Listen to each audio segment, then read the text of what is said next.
জানলা দিয়ে বসে বসে বৃষ্টি দেখার মজাই আলাদা। বল বনু, দেখ বাইরে কত বৃষ্টি হচ্ছে, রাস্তাঘাট পুরো ভিজে গিয়েছে। হ্যাঁ, তোরা এই বুদ্ধুরামের মতো ঘরের ভেতর থেকেই বৃষ্টি দেখার মজা নেই। আর আমি গেলাম বাইরের দিকে, যাবি নাকি আমার সঙ্গে?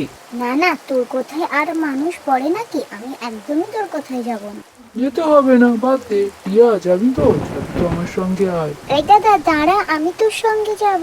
এই বনু, দাদার সঙ্গে যাস না, সেদিন দেখলি না দাদার কথা শুনে আমি তোর গায়ে হাত তুললাম। হ্যাঁ, সেদিন তো তুই ভেবে দেখিসনি যে আমি তোর থেকে কত ছোট, আমাকে তুই মারলি। আজকে আমি তোর কথা একদমই শুনবো না। এই আমি ছাতা নিয়ে এলাম, এই আমি বাইরে বেরোচ্ছি। তুই থাক বাড়ির ভেতর থেকে, জানলা দিয়েই দেখ প্রকৃতির দৃশ্য। আমি চললাম। আরে না বোনু, যাস না, মা কিন্তু খুব বকবে। বাইরে খুব বৃষ্টি হচ্ছে, বিদ্যুৎ চমকাচ্ছে, যাস না বোনু। বকলে আমাকে বকবে, তোর কি? তোকে তো বকবে না। আমি আমার যাচ্ছি, তুই বাড়ির ভেতরে থাক না মহারানীর মতো। আমি গেলাম, আমি তোর কথা শুনবো না। তুই সেদিন আমাকে মেরেছিলিস। আরে বনু শোন, যাস না, বাইরে খুব বিদ্যুৎ চমকাচ্ছে, যাস না, মা কিন্তু তোকে খুব বকবে। বৃষ্টি কমে গেছে, যাই আমি একটু বাড়ির দিকে ঘুরে আসি।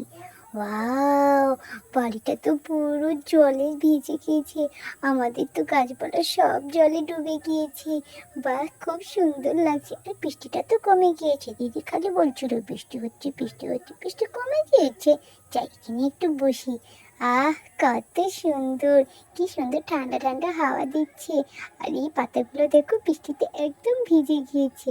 আরে ননি, বনু কোথায়? তুমি আর বনু তো একসঙ্গে বসেছিলে, সে কোথায় গেল? ও মা দেখো, বনুকে আমি না বলছিলাম, বনু আমার কথা শোনেনি, বনু বাড়ির দিকে চলে গেল। কি, বাইরে বৃষ্টি হচ্ছে, এরকম বজ্রপাত হচ্ছে, আরো বাইরে গিয়েছে?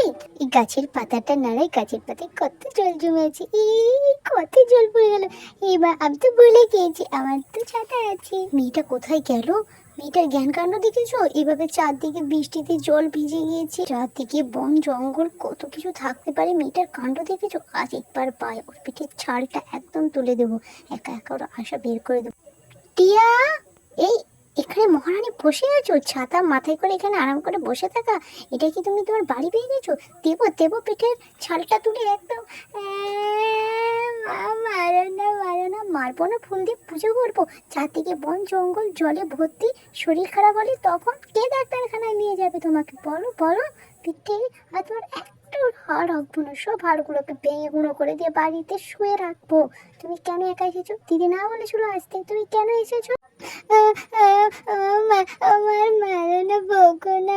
আমি তো একটু ঘুরতে এসেছিলাম, ঘুরতে ঘুরতে ভাবলাম বাড়ির দিকে দেখে আসি, আর বৃষ্টি তো কমে গিয়েছে। দেখো আমি একদম ভেজিনি। দেখো বনে কি থাকে তুমি জানো না? এই বনে জলে কত বিষধর সাপ থাকতে পারে। তুমি কেন একা এসেছো? তারা তোমার সামনে যদি আসতো তুমি কি করতে?